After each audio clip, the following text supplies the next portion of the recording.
और इस वक्त की बड़ी खबर से आपको रूबरू करा दें। अब से कुछ ही देर बाद नरेंद्र मोदी धुलीखेल पहुंचेंगे, पहुंच गए हैं। आपको बता दें कि काठमांडू से धुलीखेल पहुंच गए हैं पीएम मोदी।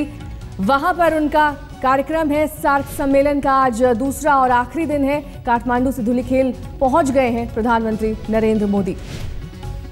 रिट्रीट सेशन के लिए धुलीखेल पहुंचे हैं दरअसल प्रधानमंत्री। वहां पर उनका तयशुदा कार्यक्रम है। हेलीकॉप्टर जो आप देख रहे हैं तस्वीरों में, इसी हेलीकॉप्टर से प्रधानमंत्री नरेंद्र मोदी काठमांडू के नजदीक धुलीखेल पहुंचे हैं।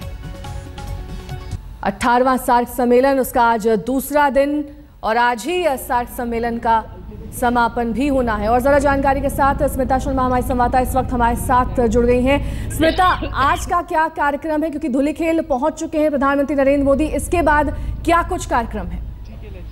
देखिए, अभी सबसे जरूरी बात तो यही है कि धुलीखेल में आखिर क्या कुछ निकल कर आता है इस अनौपचारिक माहौल में, जबकि ये जो तमाम 8 सदस्यीय देश के जो शीर्ष नेता हैं, राष्ट्रीय अध्यक्ष हैं, वो आपस में बैठकर बातचीत करेंगे। क्योंकि ये मीडिया की नजरों से दूर है, काठमांडू शहर से जो है लगभग 30 किलोमीटर के फासले पर चंद मिनटों में हेलीकॉप्टर के जरिए ये फासला तय किया नरेंद्र मोदी ने, दूसरे शीर्ष नेताओं की तरह ही। और यहाँ उनके जो प्रतिनिधि वगैरह हैं या जो दूसरे अफसर हैं वो भी नहीं होंगे। तो एक तरीके से रिट्रीट एक मौका होता है कि सारे नेता जो है अनौपचारिक रूप से कम जो भी दिक्कतें हैं, जो भी मसले हैं, उन पर बातचीत कर सके। सबसे जरूरी यही होगा कि देखिए, सार्क को लेकर जो अग्रीमेंट्स होने हैं, खास करके 3 जो बड़े अग्रीमेंट्स हैं, मोटर व्हीकल को लेकर, यातायात और ऊर्जा को लेकर, क्या इन पर सहमति नहीं बन पा रही? क्योंकि इसमें हमें जो जानकारी मिल रही है सिर्फ पाकिस्तान ही नहीं बल्कि मालदीव को भी आपत्तियां हैं।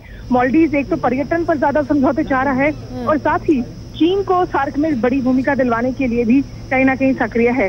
तो यहाँ पे एक कोशिश होगी कि कम से कम एनर्जी ग्रिड के लिए जो अग्रीमेंट है वो आज शाम तक, जो क्लोजिंग सेरेमनी है सार्क का, जो यहाँ धुलीखेल से लौटने के बाद जिसमें ये नेता शिरकत करेंगे, कम से कम उसमें एक अग्रीमेंट ऐसा वो लोग दिखा सके जिससे लगे कि कुछ तो ठोस नतीजे निकले हैं इस सार्क सम्मेलन से। और निश्चित रूप से फिर क्लोजिंग सेरेमनी भी है और सारे नेताओं के लिए राष्ट्रपति की तरफ से यहाँ नेपाल के डॉक्टर रामवरण यादव की तरफ से भोज भी है रात्रि। साथ ही स्मिता, आपसे ये भी जानना चाहेंगे कि जिस तरह से मोदी की वहां पर वाहवाही हो रही है, भले ही आप ये बता रही हो कि कुछ देश नाराज हैं जिस तरह से अग्रीमेंट्स वहां पर किए जा रहे हैं, लेकिन साफ तौर पर एक तरह से होड़ दिख रही है राष्ट्राध्यक्षों में मोदी से मिलने के लिए।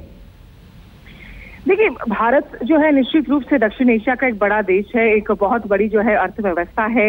यहाँ भारत की भूमिका बढ़ जाती है और भारत ने लगातार द्विपक्षीय स्तर पर दूसरे तमाम देशों के साथ में जो है कई सारे ऐसे अहम समझौते किए हैं। फिर भले ही वो श्रीलंका हो, मालदीव हो या बांग्लादेश हो, नेपाल हो, जिस बात का जिक्र कल नरेंद्र मोदी ने बाकायदा अपने उस संबोधन में किया भी था। और यही संदेशा देने की कोशिश कर रहे थे कि देखिए, सार्क के जरिए जब आप एक ओमनिबस एक बड़ा अग्रीमेंट कर लेते हैं, ये स्पेसिफिक अग्रीमेंट नहीं होता है, लेकिन एक सहूलियत वाली बात हो जाती है, फैसिलिटेट कर जाता है कि जो मल्टीपल स्टेज पर काफी सारे देश एक दूसरे को ज्यादा रास्ते खोल सकते हैं, अपने बाजारों को खोल सकते हैं। और भारत के बाजार की आज पूरी दुनिया में ही जो है जरूरत महसूस की जाती है, जिसकी वजह से जब अमेरिका, ऑस्ट्रेलिया जैसे देश अगर भारत से संबंध अच्छा बनाना चाह रहे हो तो जाहिर सी बात है ये तो छोटी इकोनॉमीज हैं और वो चाहेंगी ही कि वो भारत के साथ जो है नजदीकियां संबंध बन सके।